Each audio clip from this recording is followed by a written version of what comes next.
Welcome to Winners, Wallets, and Worldviews podcast. I'm your host, AJ Armstrong. You can learn more about me at aaronjarmstrong.com. Folks, we have a very special guest today. I was actually really excited to speak with this man amid coming out of this pandemic. And yes, I do believe we are coming out of this pandemic.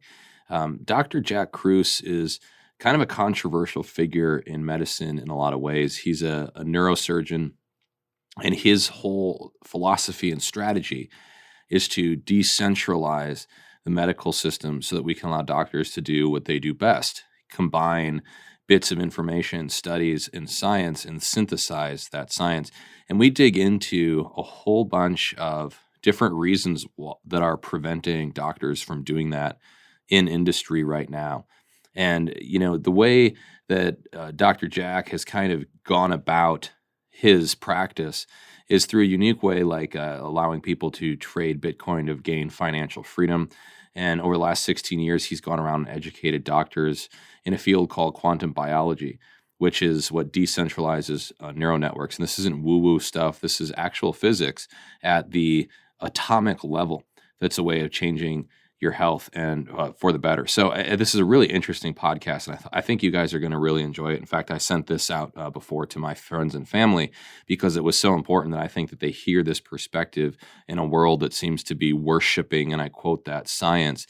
And this is a physician that is really starting to gain a large amount of followership around the country in some controversial aspects, but he's a neurosurgeon, a very intelligent, bright man, and it was a real pleasure having him on the show. So without any further ado, guys, I welcome Dr. Jack Kruse. Welcome to Winners, Wallets, and Worldviews, the only show that's going to teach you how to be somebody. Where in your life did you learn that you're not good at it? Take what you're most passionate about and what you're most fearful of, and what is the plan to overcome that fear, and what is the plan to enact that passion.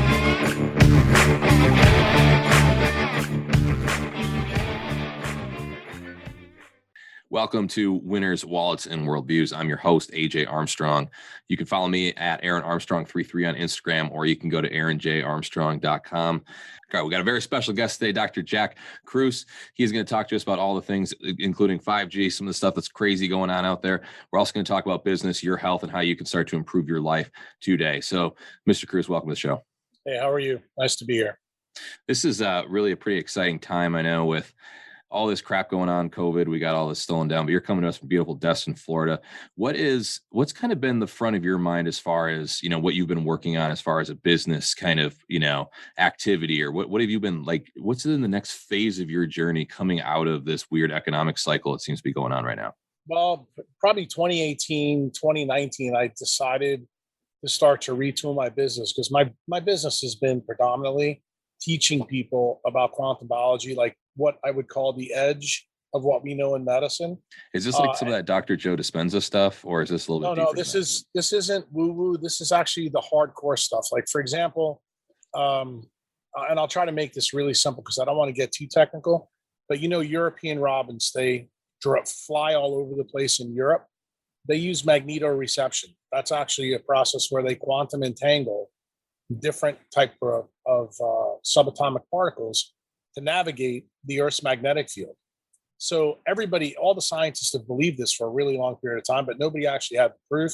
Well, in the last 10 or 15 years, we got the hardcore proof that quantum mechanics can actually happen in warm, wet environments. And that's kind of made everybody's head explode. So I started teaching that to people and doctors about 16 years ago. And about 2018, 2019, when everybody started to flip over to EMRs, which are electronic medical records with blue light, EMF, doctors all of a sudden trumped dentists with the amount of their suicide rate and in terms of burnout. And many doctors, especially in my age group, the boomers, started to retire at much earlier ages because they just didn't want any part of it. The crazier part is the millennials behind us and the Gen Zs actually have higher rates of these problems, even in my profession. So I started to realize I need to start to teach physicians how to protect their own time, their own health, so that they don't have a problem. And that's where the the idea came to me that I need to start to teach people about decentralized medicine. And decentralized medicine is when there's no person between you and I, say, as the patient. There's no big pharma. There's no hospital entity telling me what I can and can't do. And the idea really came from actually Bitcoin, to be quite honest with you. Nature is a decentralized network, and so is Bitcoin. And those two things link together. And it started to click in my mind that I could start to teach some of the doctors that are much younger than me, that instead of waiting to retire for 30, 35, 40 years, that maybe if they understood how to shrink time in their own careers and to make wealth that they should be making in a faster period of time, then they can do things to optimize their health. For example, living in a better environment, so they're not up all night, they're not tethered, to a computer, at all hours of the night, ruining their melatonin levels. So that's kind of what I've been doing for about the last 2 years. And now it's morphed into me teaching physicians and the public actually a lot about crypto, because I've become a little bit of a crypto expert, in a variety of different topics. And the reason why it matters, at least in my profession, is generally when you're a physician, you spend all the time and money that you do getting your training, you think that the only way you can operate is actually in a hospital system. So for example, since I'm an older guy, back in the day, nobody worked for a hospital. Nobody was an employee. I owned my own business for most of the time that I was a practicing neurosurgeon. These days, now, the public doesn't even know this, and I don't know if you know it, but most doctors are employed by hospital entities or healthcare facilities. They're employees. Right. So what has that done to people who are patients? It's actually put a boss of the doctor between you and your doctor in terms of making recommendations. Like, are these recommendations the best for you, or are they best for the employer that the doctor works for? Right. That's the question that, the public now has to answer. And what brought all this up to the forefront, obviously, was COVID last year. And, depending on where you live, depends on the level of censorship, depends on the level of freedom that the doctor has in order to speak freely to you. Why? Because as we saw in COVID, there was many doctors who, when they tried to disseminate the truth, they were fired by their employers. And that created, obviously, more stress for the doctors. So really 2020 is when I started to ramp up teaching physicians that, hey, look, take your centralized medical education to build a decentralized medical practice and use crypto to fuel it. And if you do that, you'll be able to replace the salary that you're walking away from by banking on yourself, by doing this a totally different way. And initially, I think people were a little bit skeptical of this approach, but it turned out I did an event. I'm going to tell you, it was last 4th of July. At the time, Bitcoin was about $9,000. I had 80 people there. Out of those 80 people, 8 people became millionaires, literally in 7-8 months.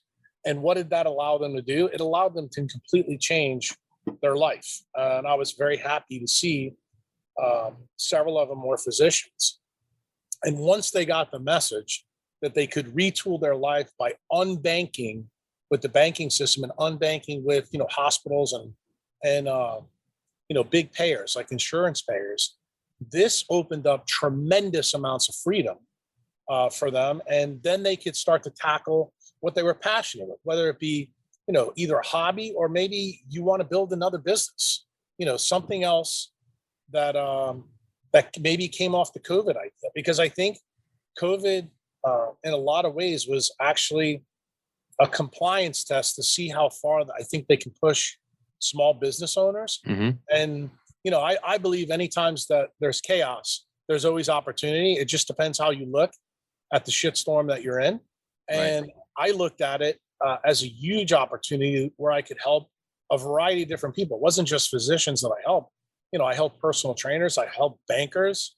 I helped actually one lady who actually builds NFL stadiums. So it's been really rewarding. It's one of those curveballs that you get later in your life that you didn't see coming, but Do I embrace it? Yeah, I love chaos. Totally. Well, there's a lot going on with what you tend to work with, and I think what's interesting about the strategy that you took was we're in this culture right now, and you've mentioned you did this with physicians, where being able to freely pursue truth seems to have handicapped them, so they can do what they're trying to do is we have a new disease, an unusual disease. We're trying to learn it, understand it, do the best we can with it, but being uncancelable in a way. And you seem to combine this idea of crypto to be not dependent on the banking system, and you seem to give that seems to be what must be holding a lot of these physicians back and other people, to where you can now unplug from society, if you will, and now freely pursue something without having to worry about not being able to purchase things or not being able to have transactions, because you're creating this ability for people to now be uncancelable in a lot of ways, which seems to be where we're going. What we're doing right now is we're shutting people down when they're trying to pursue truth and opportunity. Well, the problem, like on the business side, I have a saying that you have to own your own racetrack and racehorses when you're a doctor. That way, the information that I impart to you as my patient, there's no middleman there. Really, that's the whole nature of a decentralized network. That's the goal. Mm-hmm. The key is that you have to remember, for physicians, especially a lot of them are dogmatic. They grew up in a system through both college, medical school, and residency where they're not used to doing some of this stuff. And to be quite frank with you, most physicians aren't good business people. So they can struggle with the transition. COVID has actually made it really easy because doctors overnight all had to go from, clinic-based medicine to telemedicine, doing what you and I are doing right now, talking to each other on the internet. And it actually helped facilitate the change. It made it a lot easier for doctors to accept a new paradigm that they could win in. The big issue was, how do you replace their salary, when they do this? That's like the big problem for physicians. It's not as big a problem, I think, for some other trades or entrepreneurs that are out there. But like I said, all of us, and I don't care what brand of business you're in, COVID has presented its own set of circumstances, and ultimately how you respond to them is the key. And that's kind of the message that I try to get to my tribe, to the people that I'm trying to train, change.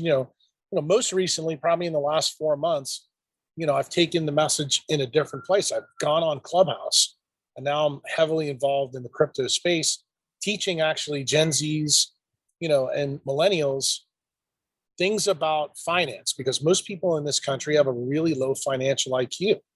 And it's probably the biggest impediment for people to see opportunity where chaos, ensues.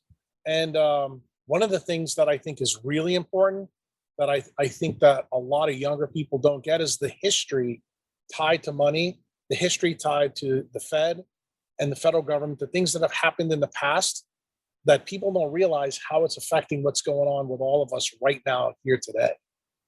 Yeah, this is, what's interesting is it's almost like doctors and physicians are like in the last frontier of being able to not rely on the system in a lot of ways. With the whole technological revolution that's happened in the last, I don't know, let's say 20 years, most industries have been able to, or people have been able to go off on their own quite easily. And especially most service-based industries have been able to do things like that. But it seems like for whatever reason, the medical community, it's very difficult to get an outsider. And I don't know what you think the future of that could look like. I mean, what happens when physicians want to go against the discretion of the American Medical Association or boards? How do you start to vet a bunch of independent thinkers yourself as a consumer, as a patient, in that way, when you start to see that all unfold in the world, if that is I'd actually flip it around to you, since you're actually my consumer now. Tell me how you feel about going to allopathic medicine or functional medicine right now, paying your copay. Say you have a chronic disease like diabetes or obesity, and you get told the same thing over and over, and you get no results. How do you feel about that? What's your return on equity there? And I will tell you, my opinion is that the American public is fed up with the party line that they've been given. You may not be ill or how to face this. But I can tell you, as a physician that's been doing this for 35 years, that one of the things that got me to change is actually when I got ill and plugged in to the old system, I realized that I wasn't getting any answers. I wasn't getting a reversal of a disease. In fact, what I got is I got symptomatic relief through a prescription pad. And I was like, that's actually not the way this needs to go. There's got to be a different way. So that's when I jumped down the rabbit hole of mitochondrial medicine and quantum biology. And I started to find out that, guess what? There are answers out there that actually can move the needle for a variety of diseases that doctors tell you today you can't move the needle for. And I was able to not only fix myself, but fix a lot of people in my family. Then it generalized in my practice because my patients saw me change. And they were like, Doc, what did you do? And I told them, I said, I'm starting to look at things a different way. Some of the things that I was taught in medical school and in residency, and I consider that an algorithm, the original algorithm, before you have a computer one. When you have that belief in there and you believe that there's no other answer, that sets you up for the Dunning-Kruger moment. In other words, you don't know what you don't know. And it turns out, what happens if the data that's under that rock that you never were taught to look under is the critical missing piece that your clients need to get a return on equity from your visit with them? Right. That's the key. Yeah. And the key is doctors have to be, I think, curious. And if you really want to know the truth, many physicians who are plugged into the centralized medical system that you guys all know, I think that they lose their curiosity. Why? Because medicine has become like an algorithm, like a recipe. You go in and the doc says, oh, you got this, or I need to put you on this, that, and that. And that's your impact with the doctor. Back when I was probably your age, that's not how going to the doctor was. You didn't prescribe through the prescription pad. You got told to do different things. And I'll give you I want to make this a real world example for your audience to really understand. The best example I can think of, because it's a part of current events, is COVID. For COVID, what is the head of every state public health and politicians told us? Oh, well, we need to have lockdowns and go inside. A year ago, I told all of my physician members that if I learned anything in medical school, neurosurgeons tend to be at the top of their class. I found out that coronavirus, all of them are very sensitive to UV light. Why the hell would you ever want to go inside? In fact, it makes no sense at all from a biologic perspective. So why are we advocating this? There's got to be something behind this. So I told people over a year ago, in fact, I wrote a Patreon blog on April 20th of 2020. And I said, look, I personally believe with the things that I'm hearing from my friends in the ER on the front line, seeing these cases come in, that this isn't a respiratory disease. It's actually a vascular disease, and it's tied to low vitamin D levels. Why? Because all the people getting sick, they tend to have darker skin. They never went outside. They were more obese, and their vitamin D levels are crashed. And I'm like, we're not telling people the right thing. So to say what I said probably a year and a half ago, is probably in allopathic medicine what you would consider fringe. It turns out here we are now, 13 months later, everything that I said then is accurate. In fact, we now know that the number one proxy for COVID is vitamin D levels. Well, you got to start asking yourself, why is that? Well, many of the things that have happened in our country, for example, you look at what happened in New York versus California and Florida. I live in Florida, and I'm a former New Yorker. That's where I grew up. To me, if you look at the population of Florida and New York, you should say, oh, Florida's going to get whacked with COVID in a big way because of all these old people. Turns out Florida did way better than New York did. And what is the main reason for that? Well, if you look at a map, you find out that, the latitude of Florida is a whole lot better than it is in New York. And it means that the sun likely played a bigger role. Like, we've been down here for a year and we have not wore a mask anywhere since May. And the numbers here are not bad. Well, guess what? We're fortunate that we have a governor who is willing to fire his public health person and do the things that he's supposed to do. Literally, probably 5 days before our podcast here, DeSantis has actually ended all mandates from the CDC completely.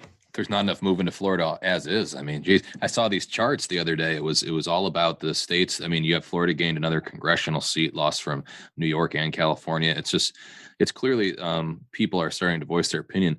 But I wanted to ask you a question along the lines of, we have this kind of allopathic medicine, and I think the reason why people gravitate to it, in addition to being kind of bought into the system, right? But they buy into it because there's this systematic evidence, right? There's scientific studies, there's reports, and it seems to be like they always say, trust the science, trust all these systematic studies. If a lot more holistic and homeopathic remedies and other solutions work, why can't we replicate the science on the opposite side? Why can't we say these vitamins and herbs, or that vitamin D? Why can't we show that? Is that being suppressed? Is it not being talked about, or is it not being done? No, I wouldn't tell you that it's being suppressed. Here's what I'm going to tell you. You have to understand first how evidence-based medicine is paid for. Who pays for it? Big pharma or the government? Those are the two payers. So the thing is, those are two profiteers. Okay. So if you remember what I said to you before about a decentralized network? Yep. If I put them between me and you, are we ever going to get to the truth? No. Because there's the answer. The question's being asked by a source, right? So you have Correct. to have the question asked by the people. And that's what you're saying, is you're saying if we can decentralize this, we can start putting the question into the curiosity of our great physicians out in the world. Correct. And they can start to experiment. I'm gonna give you the cornerstone basis of the problem in medicine. And I don't want to talk too above your head about medicine, but that in medicine, we have a focus since 1953 with Watson and Crick about RNA and DNA. It turns out there's another genome in the cell that very few people know about. That's actually the most important one. And I'll explain it to you very simply. It's called mitochondrial DNA. Mitochondria in your cell, this little organelle that is the powerhouse cell, makes all the energy. So now let's strip out all the biology. Let's get back to something you really understand. Your car. If your car's engine didn't work, how useful would your car be? Useless.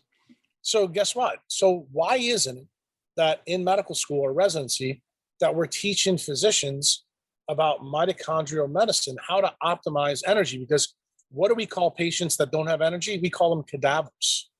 Okay? They're dead. And you have to realize that all diseases are a train stop as energy drops. Yet people think that the changes in your RNA and DNA are actually the be all end all. What they don't know is the changes in mitochondrial DNA are what change that software program. Okay. That's the key. And when you begin to understand this, you go, whoa, hold on a minute. How does this work? So there's only two change programs in mitochondria, and believe it or not, they all work on things that don't cost you a penny. How do you like that? Yeah, that's a good start.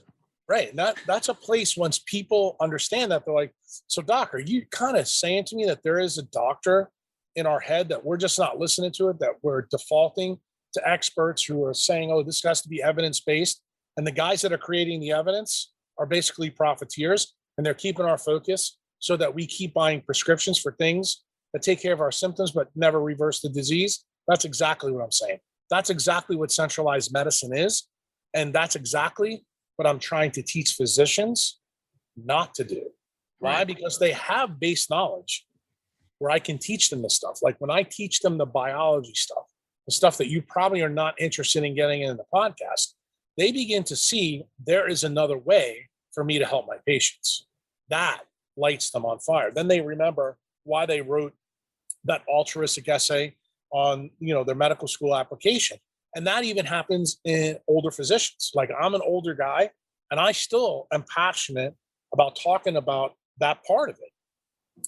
The part of the equation that when it comes from business, you still have to run a business in medicine. It's not just about the patient. If the doctor can't make money doing this, then what are we going to do? It's like, I look at it, every burned out retired physician is actually like the great library of Alexandria when it burned out. We're losing huge information from these doctors that patients actually need. And the problem is we're creating all these drones of young doctors who keep believing exactly what Big Pharma wants you to continue to believe. Somebody's got to step in and break that cycle. And I think the public ultimately, guys like you who realize that maybe I should start seeking out docs that are decentralized rather than centralized makes more sense, because my return on equity for me and my family may be better. Because ultimately, what do I tell people? What's the most valuable asset all of us have? Time. What good is having huge wealth from fiat currency or Bitcoin if you have no time in which to spend it? Yeah, this really resonates because I have several friends that are physicians, and I know that personality. You know what I mean? I know they got into the medical school because they were great, obedient, disciplined, and high IQ individuals, right? But the people that are going to not put 10 years of their life up for grabs in higher education are not going to be the people, like the entrepreneurs that are like, dropping out, screw this, we're going to just work with what we got the rain, the seed, the soil. That's not necessarily the same kind of risk-taking personality that a lot of physicians have. But I think you hit on a huge point. Was, a lot of friends that I have in the holistic space, because my wife is totally in that realm. My in-laws, there's a whole bunch of my family that is really into the holistic space. They criticize, they think doctors are the evil people. I think they're well-intentioned. I think they want to do what's best for the patient. But I think the problem is exactly what you're hitting on. It's where are they getting their information, and where have they been taught credible information comes from? Well, you also have to remember the other problem with doctors is that, and I don't think that the lay public understands this, doctors these days are heavily influenced by who pays their bills. And it's a real problem. Like I always, if you follow my tweets, because I tend to be a little bit controversial on social media, I tell people, if you have a blue check doctor, immediately you have to know that those people are centralized. Their opinion is not their own. It's filtered through whoever's paying their checks. It's kind of like that quote that Upton Sinclair made. It's really hard for a man to have his own opinion when someone else is paying the bills. And that is the key point that I want the public to get to. But one of the other things that I want to hopefully correct you about, I don't want you to call my way of doing things holistic. Do you know why? The way I do it is within nature. And remember, on this spaceship that we're all on, life doesn't exist anywhere else, at least that we know of right now. Right. Dude, this is not holistic. This is actually how it's supposed to happen, being outside. The irony is we are the one mammal on this planet that has a quantum computer in its head that allows ourselves to break nature's laws that lead to many of these diseases. I don't have to teach lions and hippos quantum mechanics. Why? Because they do what they're supposed to do. They stay where they are, they eat, they're in their environment, they do the things that they're designed to do. We're the first mammal that has the ability to break off those chains. And we're not really aware of the nonlinear collateral effects that happen to that. And I'm here to tell you that most of the disease epidemics that we have today are tied to that factor. Tied to the fact that we put ourselves in bad environments. And the reason I don't like the word holistic is if I can rewild human beings, teach them how nature actually helps them, dude, it's a win. And when they find out that really what they're paying me for isn't the prescription, it's actually going to be, you want to know why sunlight's good for you. You want to know why certain water is good or bad. You want to understand, how does magnetism tie into my mitochondrial function? Right now, these things are probably black boxes for you. But when you find a physician who knows about those things and can teach them to you, what are you really paying them for? Their wisdom and their knowledge. In other words, you're paying them for that Library of Alexandria. Okay. And right. I want to continue teaching that to the physicians out there who are curious, because I believe if I build it, guys like you and people in your audience, those entrepreneurs will come. And who knows, maybe there's an entrepreneur out there that says, let's go and kick centralized medicine's ass. Let's build our own, entrepreneurial machine in medicine that actually uses these ideas to power it. Because I tell everybody all the time, nature had to be doing something right, because remember, prior to about 500 years ago, we didn't have any medicine then. And, we're all here today as proof positive that nature's a pretty damn good doctor. Yeah. It's the anthropological dilemma that the hierarchy is good. the hierarchy becomes too powerful, well, eventually now you're getting a one side of information. If there's no hierarchy, well, that's a problem as well. You want to have this nice balance here. And that's ultimately what liberal and conservatives really argue about. You know, you have kind of the classic conservative believe in the hierarchy. Too hierarchical becomes tyrannical and fascist. Too flat becomes communistic, and there's not enough opportunity for success and growth. Now, the biggest question that I'm kind of thinking about is, let's on the aggregate, how can somebody attack this problem? You know, how can we start to decentralize on a wide scale? How can we start to allow physicians to have a voice? You know, how do we solve this problem at the big scale? Well, on the big scale, I think it's got to start actually on the small scale. I think it starts with a podcast like this, where you take something you fundamentally don't know a lot about, examine it for yourself, and then decide, is this guy saying things that actually matter? Realize that I've been teaching physicians for 16 years already about that. You don't know about those physicians yet. You don't know that I've got a TV show where I teach this brand of science where you can actually go and find out, is he a quack or is there something to this? And then when you find out that many of the things that I do, you can do with all your friends and family at any day, and then you can see the results for yourself. I think the most powerful lesson for people, not only in business, but also medicine, is teach them one thing where they can get a huge benefit, a small clinical win. And then once you give that to them, they'll come back and say, okay, tell me the next thing, the next thing, the next thing. Yeah, the next they thing need to see progress, right? Exactly. And the key is right now in medicine, when you have a chronic ailment, you're going back getting the same prescription. If the prescription really worked, what should be the ultimate endpoint? You shouldn't need the prescription anymore. Go ask your grandmother if that's the case. What you'll see is the number. As soon as she hits 50, the amount of prescriptions go up and up and up and up. Soon, older people are paying more for their drugs than they are for their groceries. It's ridiculous. Now, what about, so, you know, we had this conversation briefly on nature, on the beauty of it. And that's a broad term and a broad description. What about, you know, I was in the sun this weekend and my grandfather died from melanoma. And I remember my friend who I went out with this weekend, he's talking about like, wow, you know, you're a pretty big risk of skin cancer. You should really use more sunscreen than that. And I started to think about it, just, you know, and I don't know anything about this, but I just, how have we been on this You're earth? going to know something about it as soon as we get finished with it. Yeah, because like presumably we've been around 50,000 years, you know, underneath the sun, and you're telling me that the source of all life is really killing us too. And it seemed really unusual. And that was it. That was just my hypothesis of my curiosity. And I said, why can't a doctor take that and think about that for a while? Well, you know, who's out there doing that? You picked the greatest topic for a podcast for us to discuss this. Why? Because here's the ultimate irony for dermatologists and eye doctors. Every patient out there, like, for example, since you had somebody with melanoma in your family, so you need to go and say to them, tell me, doc, why is it that in every single paper ever written about melanoma, that the people that tend to get melanoma have the lowest vitamin D levels? That means that they don't go in the sun. Yet they have the highest rates of melanoma. And doc, can you tell me something else? Why is it that the papers in the last 15 years all show up, the people are getting melanomas in non-solar exposed areas of their body? Guess what? That's radio stop for most of them. And you want to know the problem with this? They didn't learn that in medical school. They were always told about the classic papers from the 1950s that were used on babies that had jaundice when we used to use UV light. Here's the problem.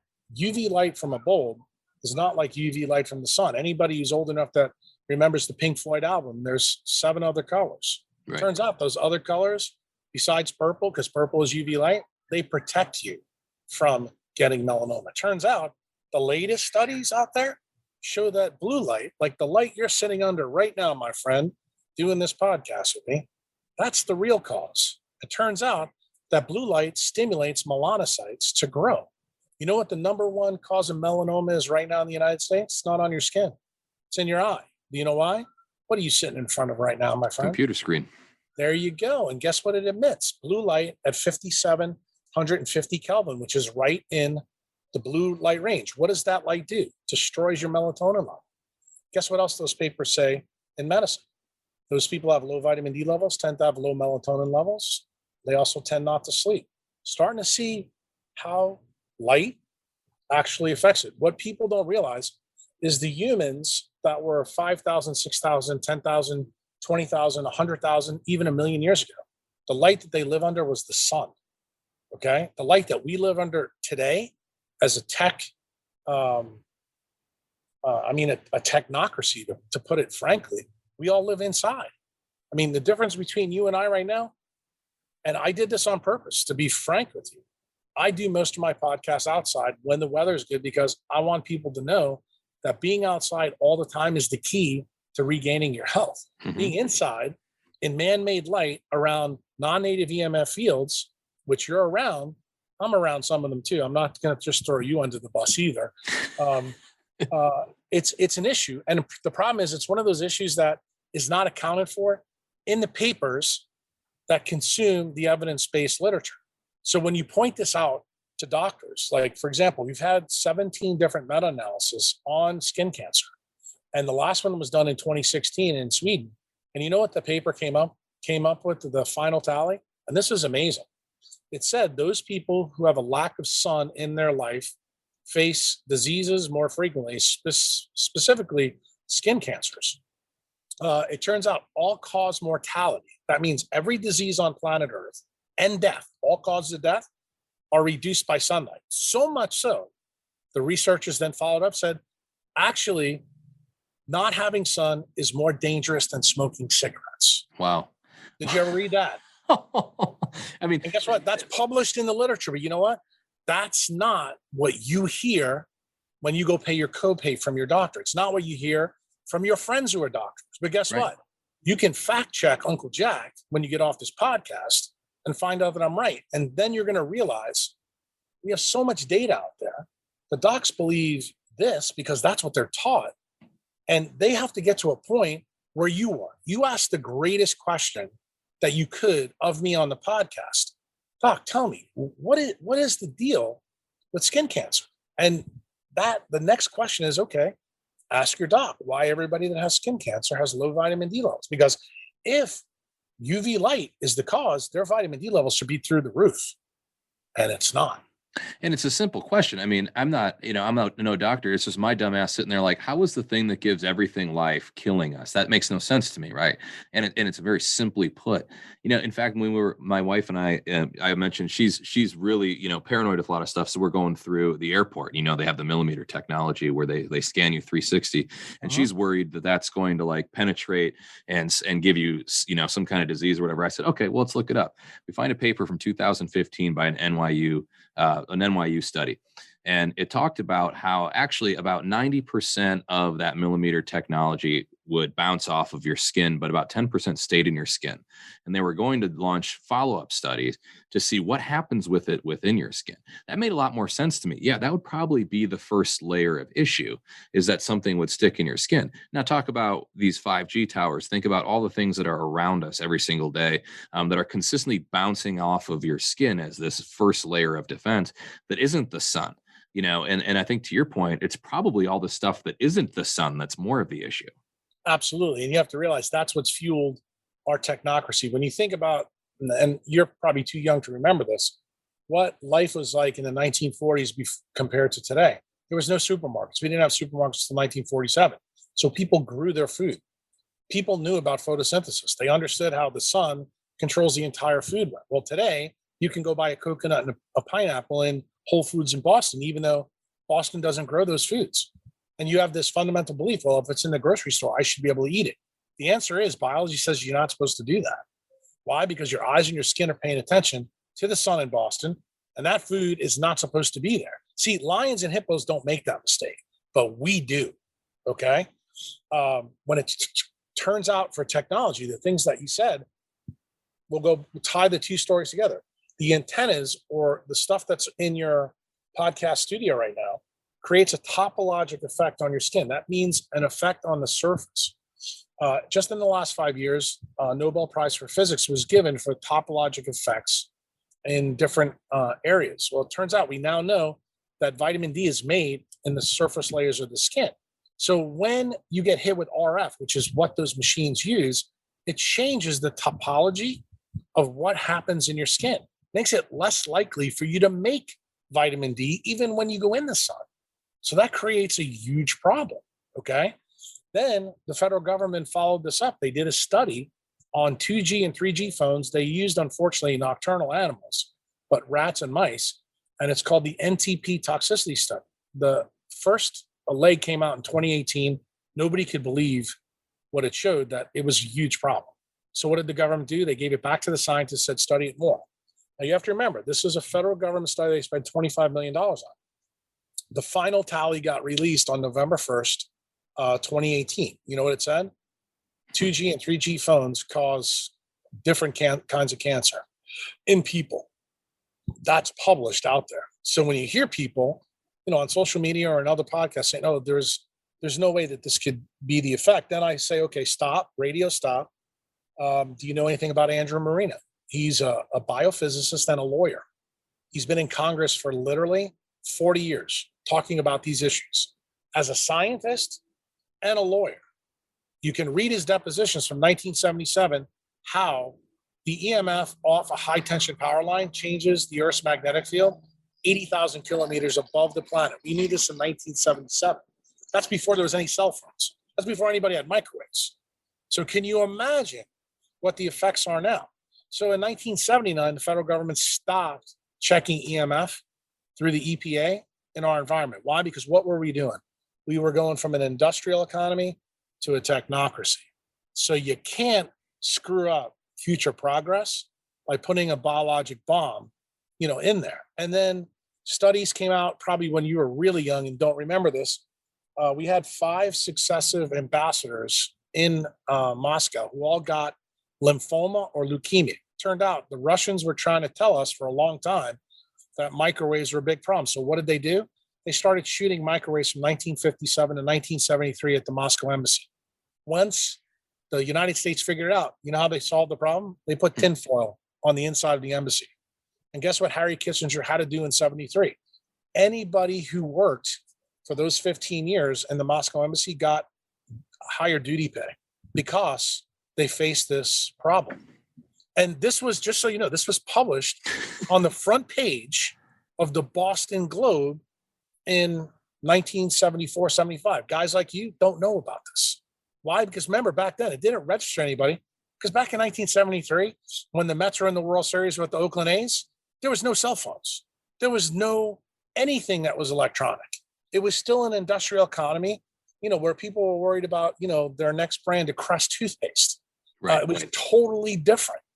And the thing is, when you don't know the historical context of kind of what happened, and you think about where we are now and how the economy's ramped up, everybody has this mindset as an entrepreneur that technology always has a positive connotation.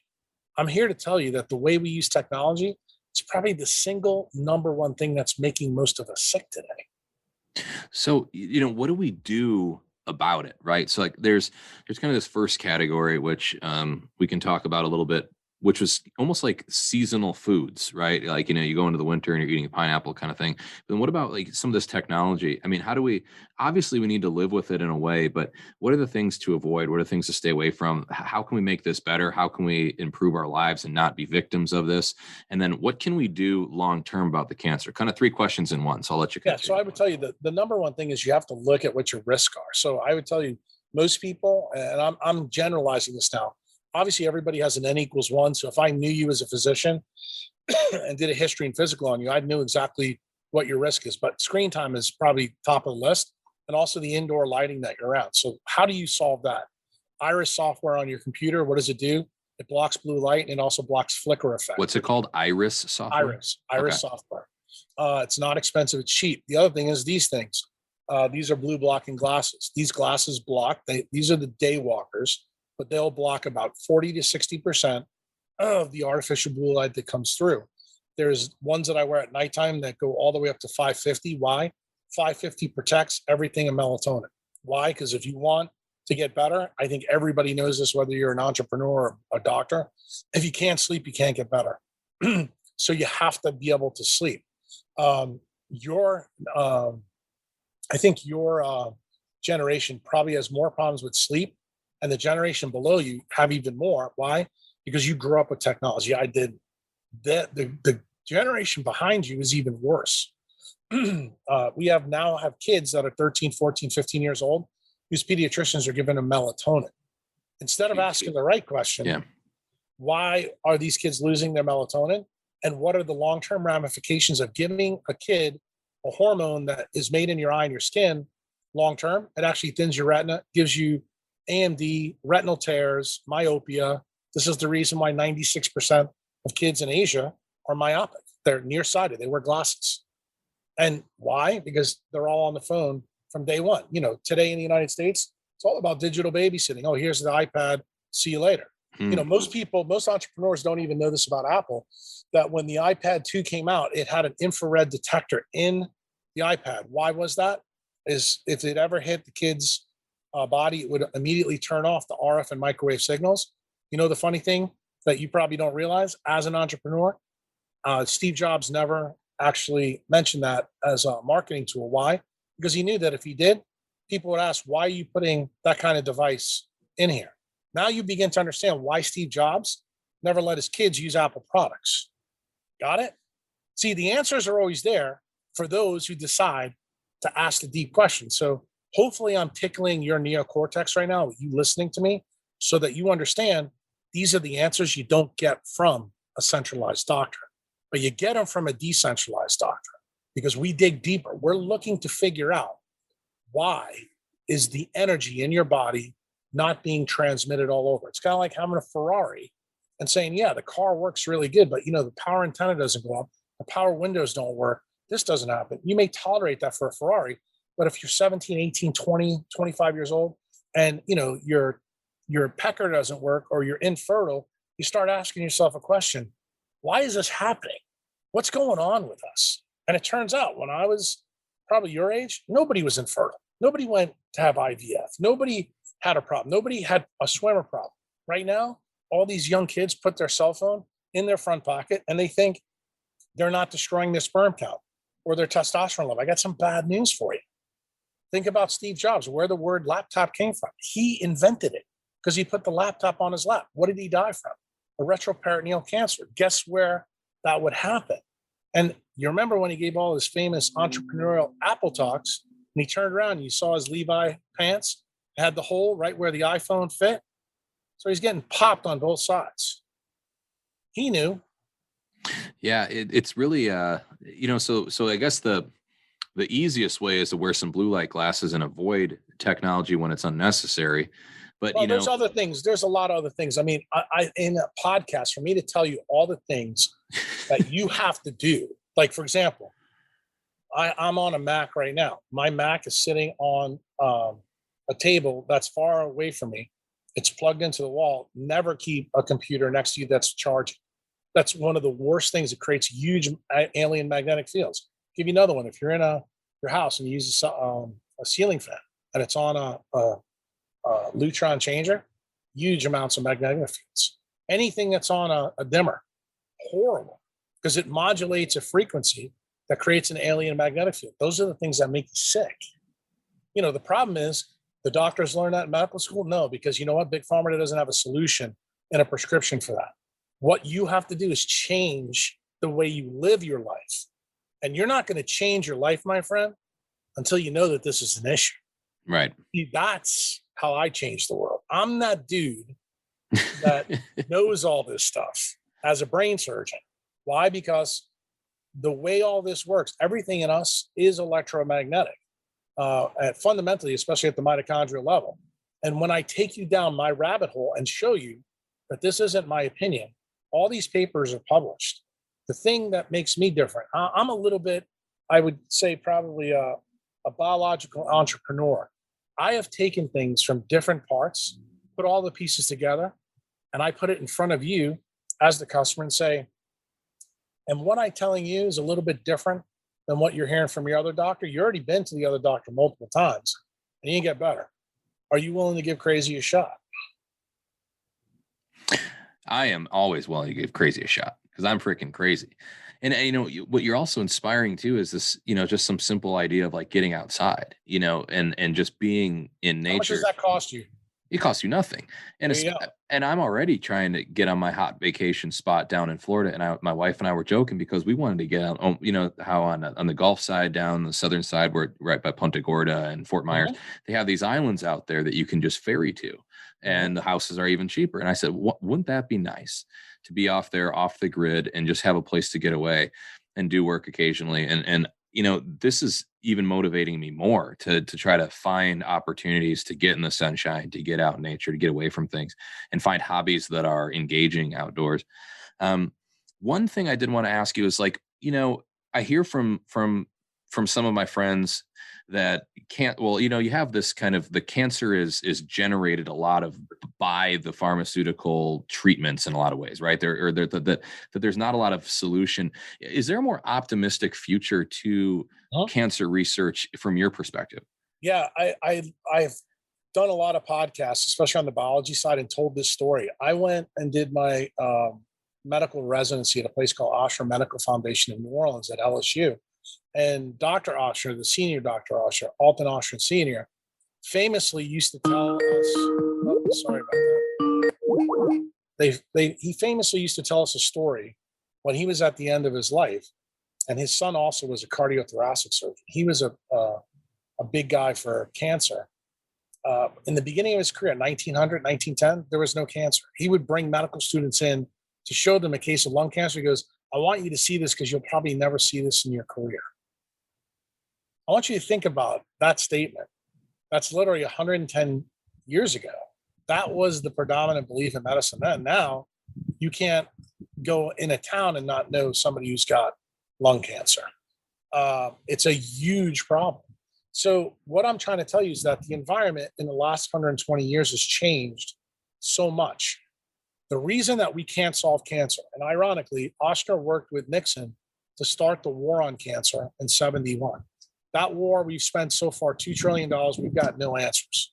The reason that I'm trying to tell you that we haven't gotten the answers, because all of the dollars, 98.5% of research dollars from Big Pharma and the government, the NIH, goes into studying RNA and DNA. That's not where cancer comes from. Cancer comes from mitochondrial DNA. As energy drops, that's when cells become cancerous. It loses growth control.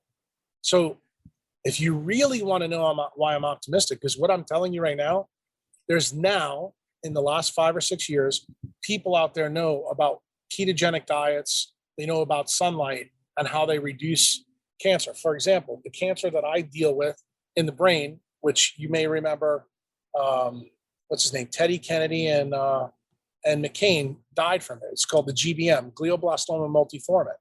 That cancer is associated with low vitamin D levels globally. The study's been done. So if you have low vitamin D levels, you're more apt to get a cancer that can kill you in a year. Same thing is true of pancreatic cancer. Those two cancers are probably the two cancers that kill humans the fastest.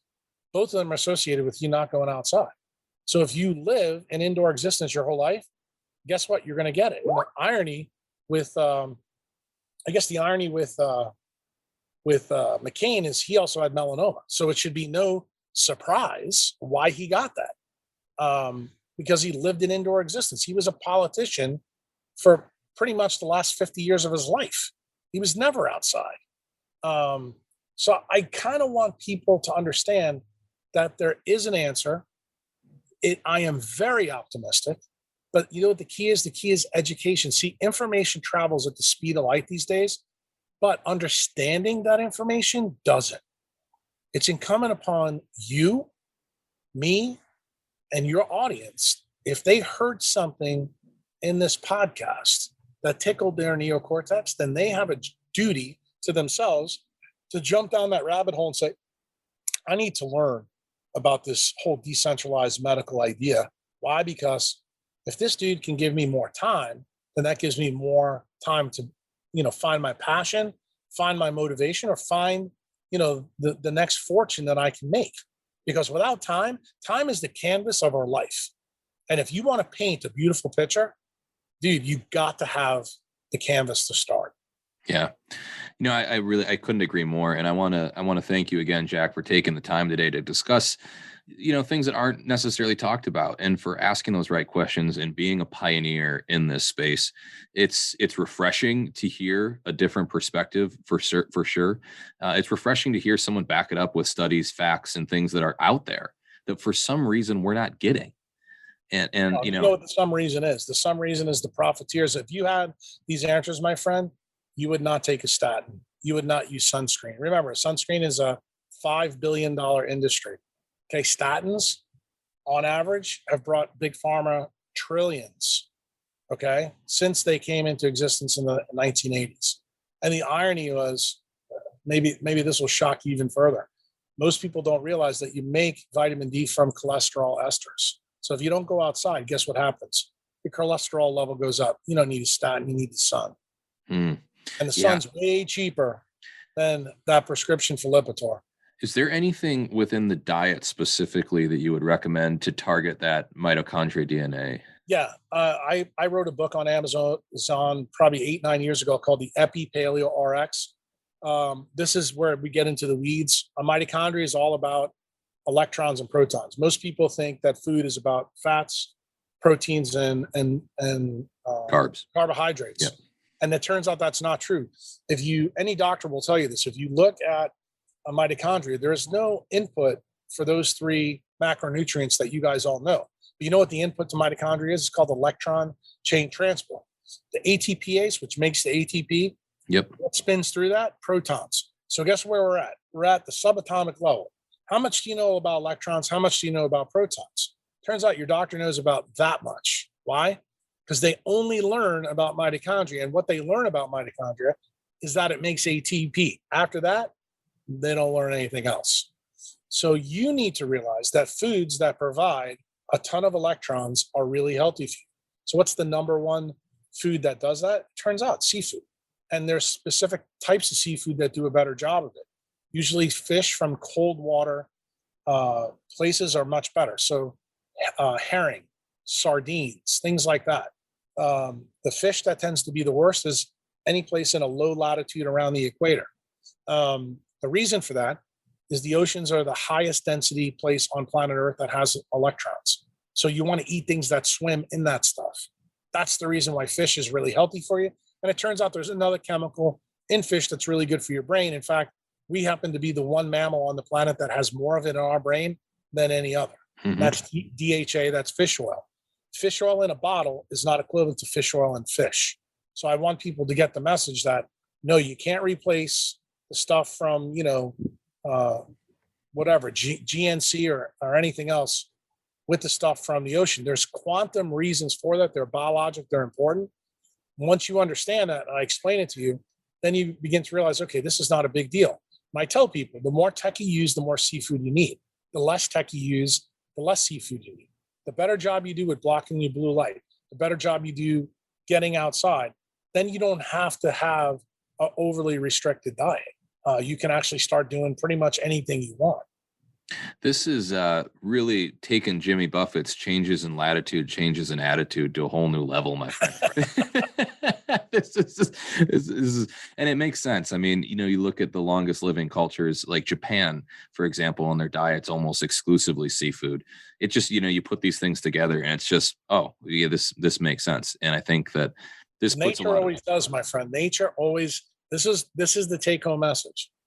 If your health is quantum, your currency has to be crypto. That's the key. Why? Because people don't realize both of them are based around a decentralized network, meaning there's no middlemen between to get involved and screw the recipe up. That's really the take home that I hope everybody gets in the podcast, because I want people to realize that it's a lot easier than you think. There's going to be things that you'll trip over, especially considering your job, and say, well, Jack, how do I do this if I'm a computer engineer? Those are the people that will come and sign up and become members, and I'll teach you how to do it and how to hack different environments to do different things. This podcast, that's not important. What's important is for you to know that there are other options out there for you. And it turns out, if you're willing to engage your critical thinking ability and your curiosity, there's an answer for you, and you'll be happy to know that I probably won't have to write a prescription for you to get it. Mm. Dr. Jack Kruse, how can people get a hold of you, follow along, and be part of this tribe that you're creating? Yeah, I have, like I said, you can find my book on Amazon. It's called The Epi Paleo Prescription. If you want to read, if you want to dip your toe in, I have a Patreon blog. It's at patreon.com/Dr. Jack Kruse. You can find me on Twitter at Dr. Jack Kruse. I got an Instagram, same thing, Dr. Jack Kruse. Then my website is cruiseatdestin.com. And then the TV program that I have that I mentioned that I think people would probably dig, it's Quantum Health TV. If you go there, you'll see, I think I have 6 or 7 episodes where we talk about different aspects of mitochondrial medicine, where you'll actually be able to hear the more in-depth things, like some of the surface things that you and I talked about today. If something's, tickled you, you can follow me on social media. I tend to answer a lot of questions. And recently, in the last 4 months, I've been on Clubhouse a lot, doing a ton of teaching, both on health, biology, and crypto. Jack, this was incredible. And I think in an hour, we really did unpack quite a bit of things, and you did a great job tying it all together. So I want to thank you for your time, and thank you so much for jumping on the show. Hey, no problem. Anytime. It's my pleasure. All right, guys, you are listening to Winners, Wallets, and Worldviews podcast, where we share winners, people crushing it in life, wallets. We talk about money, the good stuff, and worldviews, things like this that really don't get out there enough, that help us with our health, wealth, love, happiness. You guys know the thing. So you can follow me at AaronJArmstrong.com, or you can go to Aaron Armstrong 33 on Instagram. Be somebody.